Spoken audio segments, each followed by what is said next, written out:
Je m'appelle Adrien Morel, j'ai 35 ans, et parfois, j'ai du mal à croire à ma propre vie.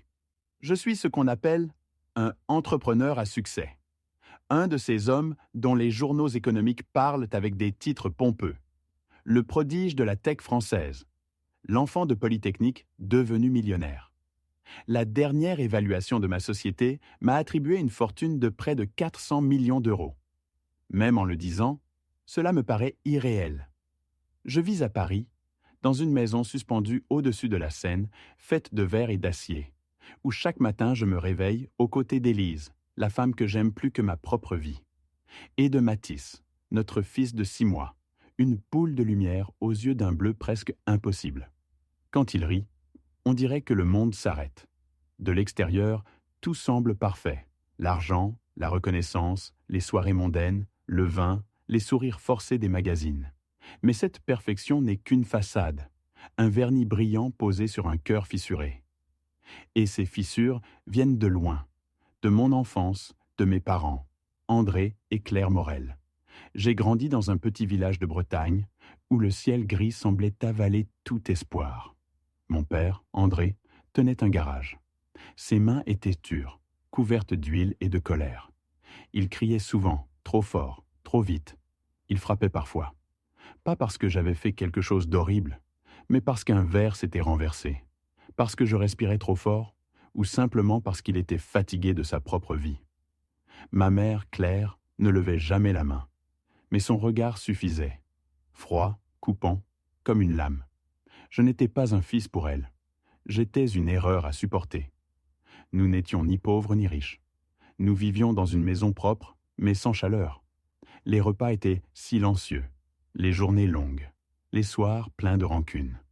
À 15 ans, j'ai compris que si je restais là, je deviendrais comme lui, un homme usé, hargneux, qui ne rêve plus. Alors j'ai fui, j'ai étudié sans relâche, j'ai décroché une bourse pour l'école polytechnique et à 18 ans, j'ai mis les pieds à Paris pour la première fois. Ce fut une révélation. Le monde était plus vaste que le bitume mouillé de mon village. À 25 ans, j'ai lancé ma première start-up. À 30, je l'ai vendue pour 200 millions. À 35, ma deuxième entreprise, une plateforme d'intelligence artificielle, était valorisée à plus d'1 milliard. J'étais devenu l'un des plus jeunes millionnaires de France. Mais l'argent n'efface pas les cicatrices. Il n'efface pas les nuits où je me suis recroquevillé dans un coin pour ne pas entendre mes parents se hurler dessus. Il ne transforme pas un père brutal en homme aimant, ni une mère glaciale en femme tendre. Quand l'argent a commencé à couler, j'ai voulu tout réparer. J'ai rénové leur vieille maison en pierre, j'ai fait planter un jardin, j'ai payé les travaux du toit. Puis j'ai acheté pour eux une villa en bord de mer à Dinard, un bijou de verre et de lumière, avec une vue sur l'océan. Je leur ai offert une voiture de luxe, payé leurs assurances, leurs factures, leurs vacances. Chaque mois, je leur versais 10 000 euros de poche. Mais la gratitude n'est pas une monnaie courante. Très vite, les appels ont recommencé. Adrien, la télévision est trop petite.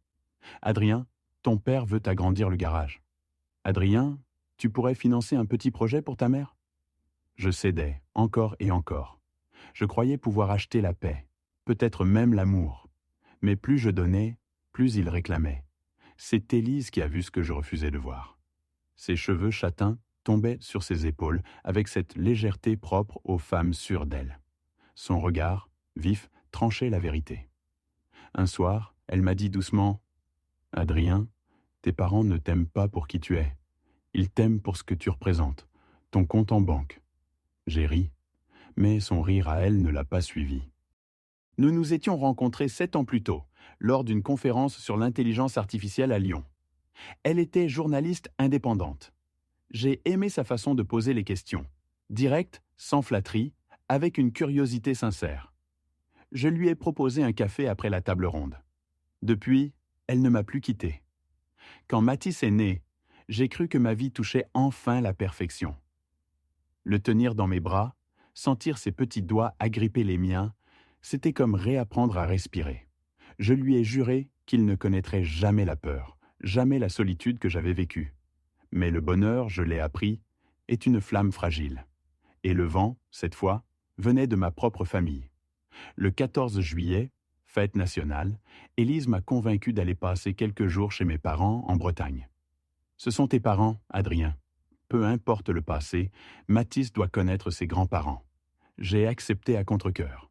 3 heures de route sous un ciel changeant.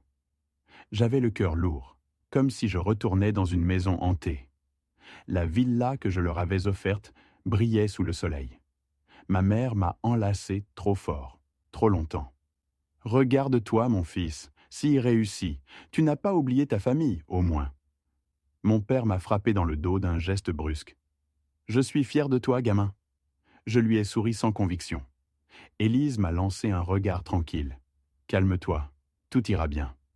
Mathis dormait dans ses bras, paisible. Ma mère l'a presque arraché à Élise, l'embrassant avec des mots sucrés que je ne lui avais jamais entendu prononcer pour moi. Mon petit ange, il a ton nez, Adrien. Élise a souri poliment, mais ses doigts se sont crispés autour de son sac. Le soir, nous avons dîné ensemble. Ma mère avait préparé une dinde rôtie avec fierté, comme si elle attendait des invités de marque. Mon père, lui, ne cessait de parler de son nouveau projet d'affaires. Si tu me prêtais un peu d'argent, Adrien, j'ouvrirais un grand atelier ici. Ce serait rentable, tu verras. Je hochai la tête, juste pour éviter le conflit. Je voulais que le dîner finisse. Cette nuit-là, Élise et moi avons dormi dans la chambre d'amis, Mathis dans son petit berceau à côté. Je ne trouvais pas le sommeil. Quelque chose me rongeait. Le regard de ma mère, trop attentif, trop possessif.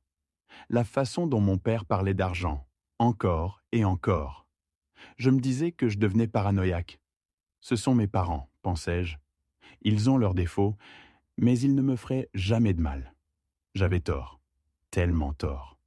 Je ne savais pas qu'au matin, ma vie basculerait.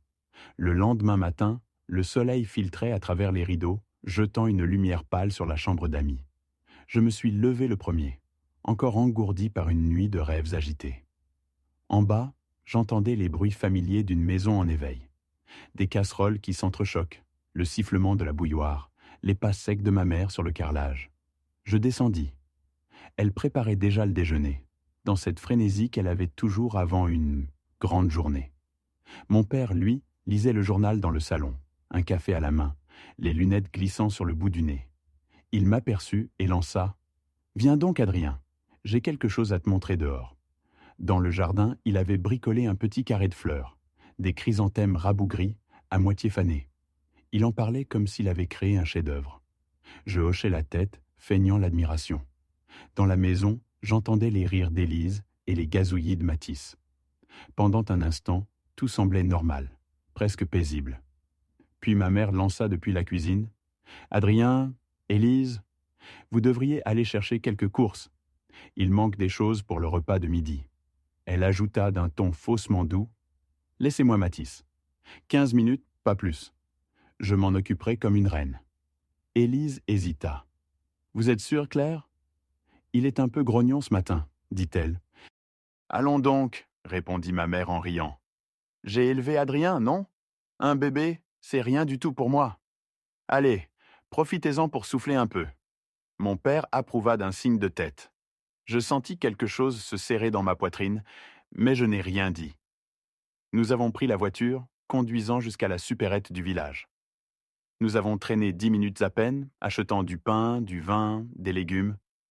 Quand nous sommes revenus, la maison semblait figée. Le silence y régnait, épais, presque irréel. Ma mère était assise sur le canapé, Mathis dans ses bras, endormie. « Il vient juste de s'assoupir », chuchota-t-elle. « C'est un ange. » Mais son sourire m'a glacé. Je n'ai pas su pourquoi, pas tout de suite. Une angoisse sourde s'est installée en moi. Élise, elle, s'est approchée pour reprendre le bébé. Sa main a tremblé légèrement. Cette nuit-là, Mathis a pleuré plus que d'habitude. Il se tordait, gémit, puis s'est calmé après qu'Élise lui eut donné à boire. « Peut-être les dents, » murmurai-je. Mais au fond, quelque chose n'allait pas. Les jours suivants ont été flous, une succession de visages inquiets, de visites médicales, de nuits blanches. Mathis avait de la fièvre. Les médecins disaient que ce n'était rien, une infection virale. Mais son regard changeait, sa peau devenait pâle et son corps semblait se vider de vie. Puis, un matin, à l'hôpital Necker à Paris, tout s'est arrêté. Une infirmière est entrée, ses yeux humides. J'ai compris avant qu'elle parle. Mon fils était mort. Je ne me souviens plus de ce qui a suivi, seulement les cris d'Élise, mes mains tremblantes, les murs blancs, la sensation d'un trou béant dans ma poitrine. La douleur n'a pas de forme. Elle avale tout. Les semaines ont passé. Nous avons enterré Mathis au cimetière du Père-Lachaise, sous un érable rouge. Je restais là chaque jour, incapable de partir. Élise ne parlait presque plus. Sa voix s'était brisée. Pendant un temps, j'ai voulu croire à un accident. Je refusais d'imaginer autre chose. Mais certaines choses ne collèrent pas. Le comportement de mes parents ce jour-là. Le silence de ma mère au téléphone. Les questions insistantes de mon père sur mon assurance vie, sur le futur de ma société. Puis un soir, alors que je rentrais tard du bureau, j'ai trouvé Élise assise devant son ordinateur, le visage livide. Elle venait de consulter les images des caméras de sécurité que j'avais fait installer chez mes parents, une habitude professionnelle pour surveiller les maisons de vacances. Sur l'écran, ma mère apparaissait dans la cuisine. Elle ouvrait un petit bocal en verre, sans étiquette, et en prélevait une pincée de poudre qu'elle saupoudrait discrètement sur la purée de légumes de Mathis. Son regard, nerveux, balayait la pièce. Puis elle rangeait le bocal dans la poche de son tablier. Je me suis senti glacé. « Mon Dieu !» murmurai-je. Élise me regardait, les larmes aux yeux. « Adrien, ils nous ont empoisonnés. » Tout s'est effondré à ce moment-là. Je n'entendais plus rien, juste mon cœur battant trop fort. Le lendemain, pendant que mes parents étaient repartis au marché, je suis retourné à la villa de Dinard. Dans le placard de la cuisine, j'ai trouvé le bocal. J'en ai prélevé un échantillon et l'ai envoyé à un laboratoire privé à Paris, un contact de ma société. Les résultats sont tombés 3 jours plus tard. C'était bien un poison lent, provoquant des lésions neurologiques et hépatiques à long terme. Presque indétectable. Je me suis assis à mon bureau, incapable de respirer. Tout ce que je croyais savoir sur ma famille venait de voler en éclats. Ils avaient tué mon fils. Et ils tentaient maintenant de nous tuer, Élise et moi. Je suis resté là des heures, la tête entre les mains, à regarder le rapport du laboratoire. Puis, j'ai senti quelque chose de nouveau se lever en moi. Pas de la tristesse, pas même de la colère, mais une détermination froide. Ils vont payer, ai-je murmuré. Pour Mathis, pour tout. Les 3 jours qui suivirent furent les plus longs de ma vie. Chaque minute semblait étirée jusqu'à la douleur. Chaque respiration pesait comme une pierre. Je vivais dans une attente fiévreuse, entre la peur et la certitude. Je savais déjà que les résultats du laboratoire ne m'apporteraient pas la paix, seulement la preuve irréfutable de ce que mon instinct hurlait depuis des semaines. Quand le mail arriva, un matin gris de novembre, je restai un moment sans l'ouvrir. Je le regardais, simplement, comme on fixe une arme. Puis je cliquais. Les mots s'affichèrent lentement, clairs, techniques, impitoyables. Présence confirmée d'un agent toxique à action lente, altération hépatique et neurologique progressive. Je relus la phrase encore et encore, incapable d'y croire. Je sentis le sol disparaître sous mes pieds. J'ai crié. Pas un cri de rage, ni de douleur, un cri d'homme qui tombe dans un vide sans fin. Élise accourut. Quand elle vit l'écran, elle porta une main à sa bouche, les yeux grands ouverts. Puis elle s'assit à côté de moi, sans un mot. Le silence qui suivit fut plus lourd que n'importe quel hurlement. « Ils ont tué Mathis », dis-je enfin, la voix étranglée. « Adrien », murmura-t-elle. Je la regardai. Elle tremblait. Pendant des heures, nous avons tourné en rond dans la maison, sans savoir quoi faire. Je voulais tout casser, tout brûler. Mais une autre partie de moi, froide, méthodique, prenait déjà le dessus. Je ne pouvais pas me permettre de perdre le contrôle. Pas maintenant. Je rassemblais les vidéos des caméras, celle où ma mère manipulait le bocal, celle, plus ancienne, où mon père bricolait ma voiture avant l'accident. Car oui, il y avait eu cet accident, quelques mois plus tôt, sur une route de campagne, quand les freins avaient soudainement lâché. Élise et moi en étions sortis avec des blessures légères. À l'époque, j'avais cru à un coup du sort. À présent, je savais. Je passais la nuit à revoir ces images, une à une. Chaque geste, chaque regard, devenait une pièce d'un puzzle monstrueux. Ils n'étaient plus mes parents. Ils étaient mes assassins. Le matin suivant, je pris une décision. Je ne voulais pas agir dans la haine, ni me venger à la manière d'un homme ordinaire. Je voulais la justice. Mais pour cela, il fallait être plus malin qu'eux, plus précis, plus froid. Je contactai Sarah Bernard, une avocate pénaliste que j'avais rencontrée lors d'un gala à Paris. Une femme redoutable, à la voix douce, mais au regard d'acier. Je lui envoyai un message simple. « Sarah, j'ai besoin de vous. Il s'agit de meurtre. » Elle me rappela 2 heures plus tard. Sa voix, au téléphone, ne trahissait aucune surprise. « Je suis dans mon cabinet. Venez tout de suite. » Je lui remis le dossier complet.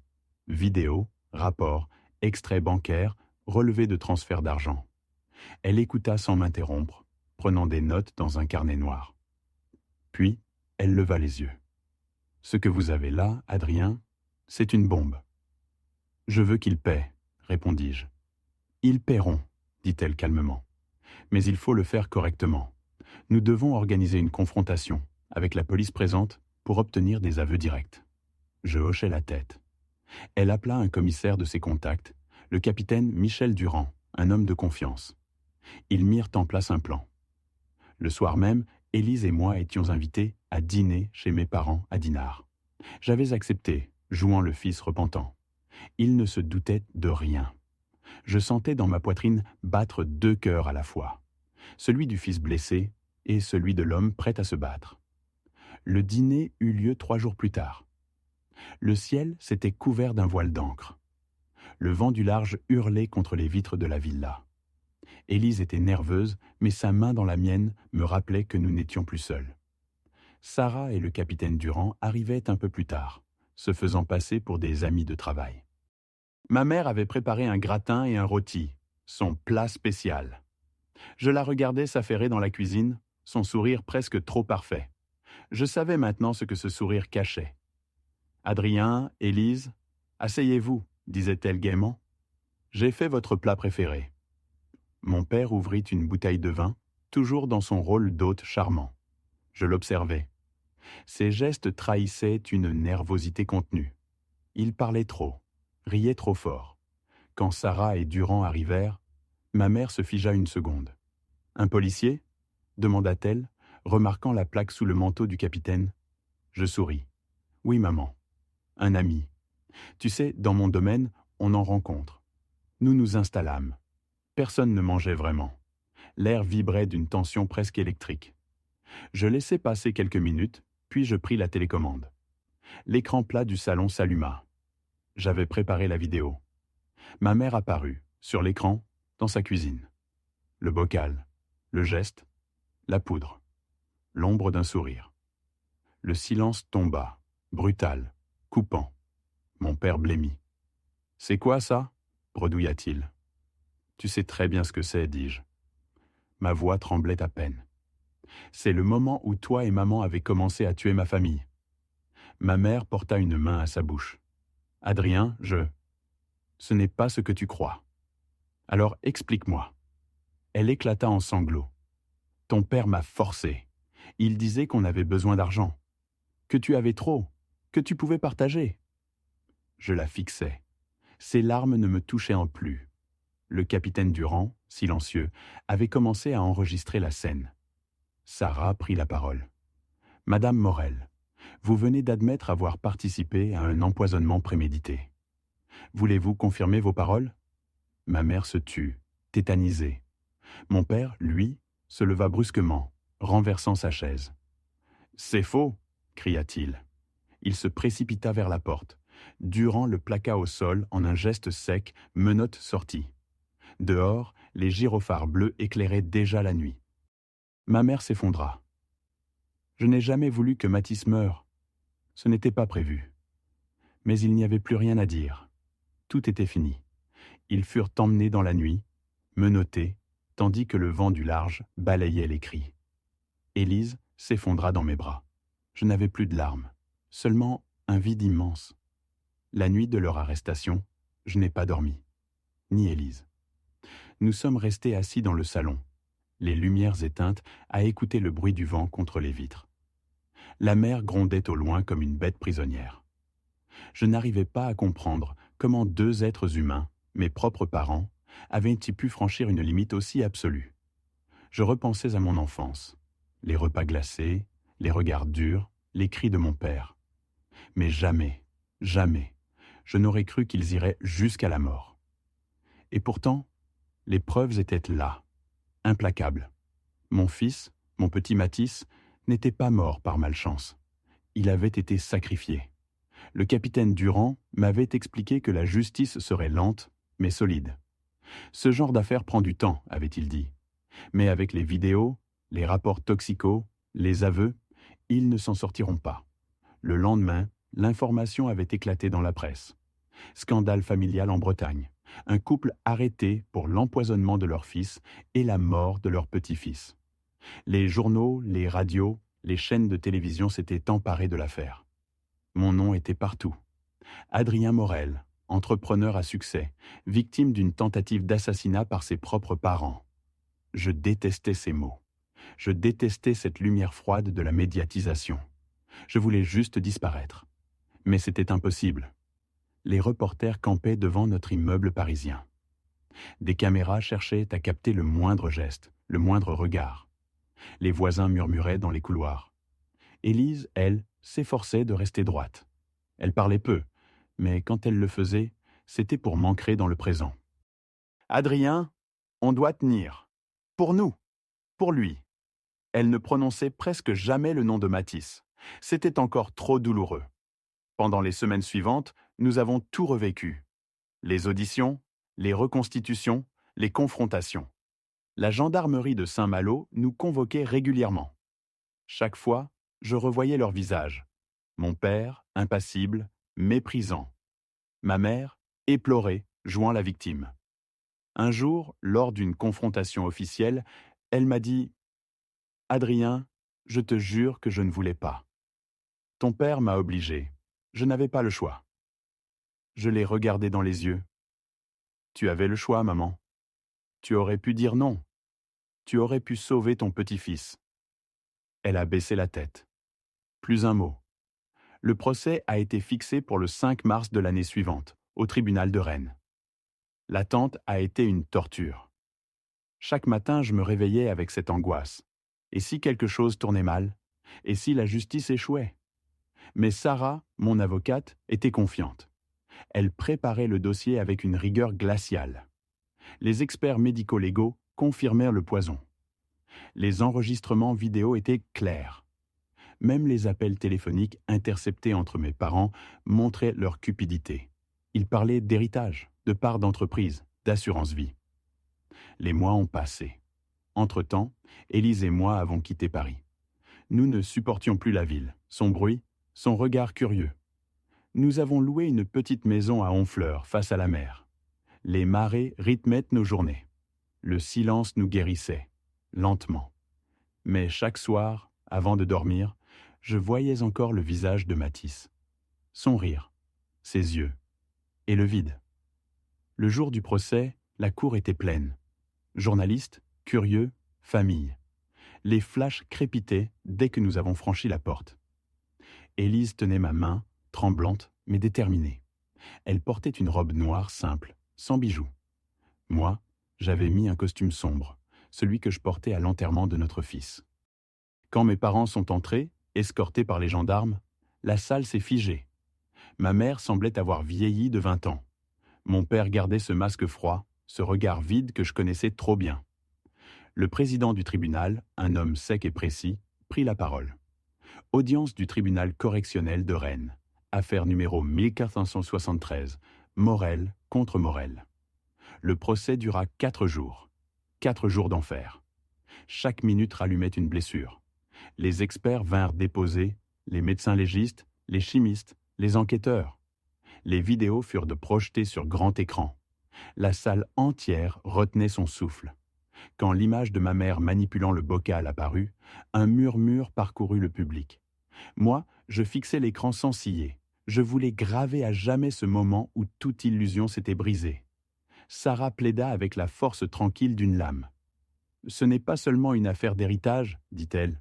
C'est une tragédie humaine, une dévoration morale. Elle cita les rapports, lut les messages, montra les transferts bancaires. Elle parlait d'amour corrompu, de liens familiaux dévorés par la cupidité. La défense tenta de plaider la folie. Mon père aurait perdu la raison. Ma mère aurait agi sous emprise. Mais rien ne tenait. Les faits étaient trop clairs. Le dernier jour, le président me donna la parole. Je me levai, les jambes tremblantes. Monsieur le Président, commençai-je, je ne suis pas ici pour la vengeance. Je suis ici pour la vérité. Je parlais longuement, de Matisse, de mon enfance, de la peur, de la trahison, de ce que cela fait de voir ses parents transformer la vie en poison. La salle pleurait en silence. Puis vint le verdict. Le juge, d'une voix grave, lut lentement. Sur le chef d'accusation de meurtre avec préméditation, le tribunal déclare André et Claire Morel coupables. Sur les chefs de tentative d'homicide et d'empoisonnement aggravé, coupables. Peine, réclusion criminelle à perpétuité. Je ne ressentis ni joie ni soulagement. Seulement un vide immense. La justice avait parlé, mais rien ne ramènerait mon fils. Les mois suivants furent silencieux. Élise et moi sommes retournés à Honfleur, cherchant à reconstruire une vie parmi les ruines. Nous avons commencé une thérapie de couple, non pas parce que nous étions fâchés, mais parce que nous étions brisés. Nous marchions chaque matin sur la plage, main dans la main, laissant la mer emporter ce qu'il restait de nos peurs. Un jour, alors que le vent portait une odeur de sel et de printemps, Élise s'est arrêtée. Elle m'a pris la main et m'a dit « Adrien, je suis enceinte. » J'ai cru que le monde s'ouvrait à nouveau. Pour la première fois depuis longtemps, j'ai pleuré. Pas de douleur, mais d'espoir. Je l'ai serrée dans mes bras, tremblant. Elle souriait, les larmes aux yeux. « Ce n'est pas un remplaçant pour Matisse, » a-t-elle murmuré. « C'est une nouvelle lumière. » Je savais qu'elle avait raison. Mais j'avais peur. Peur d'aimer encore. Peur de perdre encore. Les mois ont passé. Nous avons aménagé la chambre du futur bébé. Élise la décorait de couleurs douces, de petites étoiles peintes à la main. Je restais souvent sur le seuil, à la regarder travailler, le cœur serré. Chaque geste d'elle réchauffait un peu la maison. En novembre, elle a donné naissance à un petit garçon. Nous l'avons appelé Léo. Quand je l'ai pris dans mes bras, j'ai senti quelque chose renaître. Pas la même chose qu'avant. Autre chose. Une paix fragile, nouvelle. 1 an plus tard, Élise et moi avons fondé une association. Les Ailes de Matisse. Elle aide les familles ayant perdu un enfant dans des circonstances tragiques. Nous finançons des campagnes de prévention, des ateliers sur la sécurité domestique, des conférences sur la reconstruction psychologique. Chaque fois que je prends la parole, je sens la gorge se serrer. Mais je parle. Parce qu'il faut que d'autres entendent. À la fin de chaque conférence, Élise conclut toujours avec ces mots. La famille, ce n'est pas le sang. C'est l'amour, la loyauté et la protection. Faites confiance à votre instinct. Je la regarde, fière. Et dans ces moments-là, je crois voir Matisse, quelque part dans la lumière, sourire. Les années ont passé. 3 ans pour être exact. Le temps ne guérit pas les plaies. Il les polit, les rend supportables. Il transforme la brûlure en cicatrice. Mais la peau, dessous, reste sensible. Nous vivons toujours à Honfleur, dans la petite maison blanche sur la falaise. Chaque matin, la mer nous salue d'un éclat argenté. Élise a retrouvé le sourire. Léo court dans le jardin, riant aux éclats, sa tignasse dorée flottant dans le vent. Parfois, il s'arrête, lève les yeux vers le ciel et dit « Papa, regarde !» Matisse nous regarde. Je reste muet. Je sens mes yeux se mouiller, mais je hoche la tête. Oui, mon garçon. Il veille sur nous. Il a 3 ans, et déjà cette intuition douce que possèdent les enfants. Cette façon d'apercevoir l'invisible. Je me surprends parfois à lui parler, à lui dire des choses qu'il ne comprendra que bien plus tard. Que la vie peut être cruelle, que le pardon n'est pas une faiblesse, mais aussi que l'amour, quand il est vrai, sauve tout. Le soir, Élise et moi allumons une petite lampe près de la fenêtre. Nous disons que c'est la lumière de Matisse. Elle brille toute la nuit, comme un phare miniature dans l'obscurité.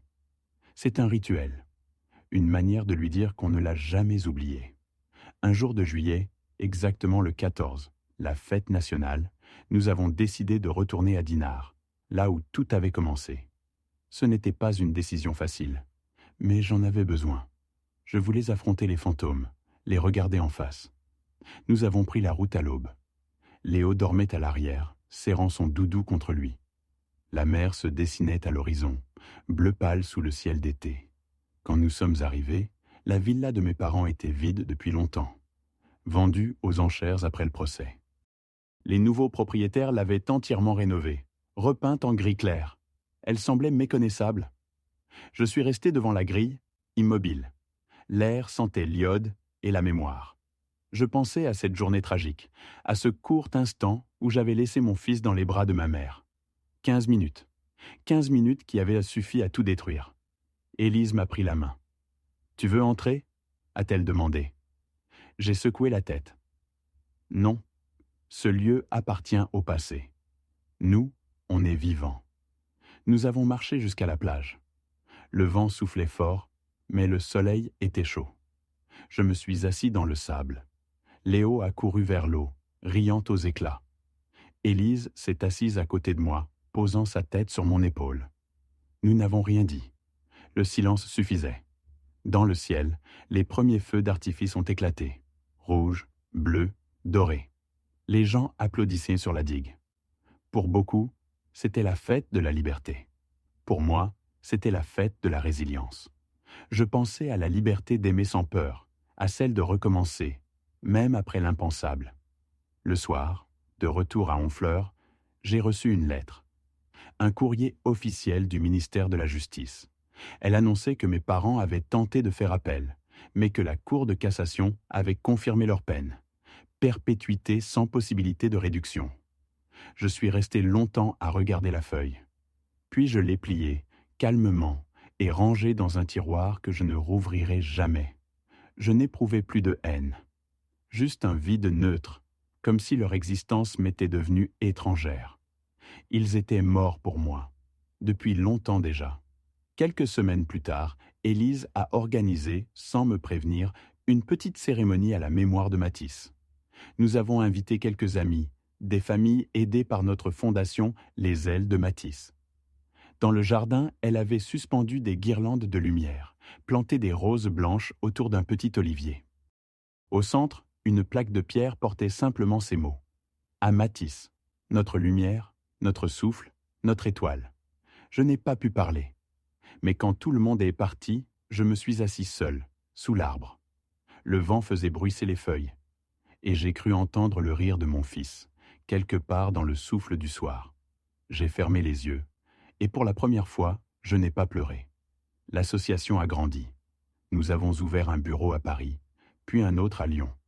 Chaque semaine, des lettres arrivaient de parents qui avaient perdu un enfant. Certains écrivaient pour nous remercier, d'autres pour simplement partager leur douleur. Je leur répondais tous, patiemment, parce que je savais que chaque mot pouvait être une main tendue. Élise, elle, est devenue le visage public du mouvement. Elle parle souvent à la télévision, avec cette voix douce et ferme qui inspire confiance. Quand je la regarde, je me dis qu'elle est la preuve que la lumière existe, même après les ténèbres les plus épaisses. Un soir d'hiver, alors que Léo dormait, je suis monté dans mon bureau. Sur le mur, j'avais accroché 2 photos, celle de Matisse, souriant, tenant son petit camion rouge, et celle de Léo, debout sur la plage, les bras ouverts face à la mer. Entre les deux, un espace vide, volontaire. Un silence entre 2 vies. Je me suis assis devant mon ordinateur et j'ai commencé à écrire. Pas un livre de colère, pas un témoignage pour les tribunaux, mais une lettre pour mes 2 fils. À Matisse, mon premier souffle. À Léo, ma seconde chance. Je vous écris pour vous dire que la vie n'est pas faite pour être comprise, mais pour être vécue. Qu'elle peut briser, trahir, détruire et pourtant redonner. Je vous écris pour vous dire que j'ai aimé, que j'ai souffert, mais que j'ai survécu, et que c'est cela le vrai miracle. Je signais Adrien Morel, père de 2 fils, vivant. Puis j'ai éteint la lampe. Dehors, la mer s'étendait, noire et calme. Le monde semblait respirer lentement. Je suis allé dans la chambre. Élise dormait, paisible, sa main posée sur le ventre. Elle m'avait annoncé, quelques jours plus tôt, qu'elle attendait un second enfant. Je me suis allongé près d'elle, et, pour la première fois depuis des années, je n'ai pas pensé à la mort. J'ai pensé à demain, à la vie.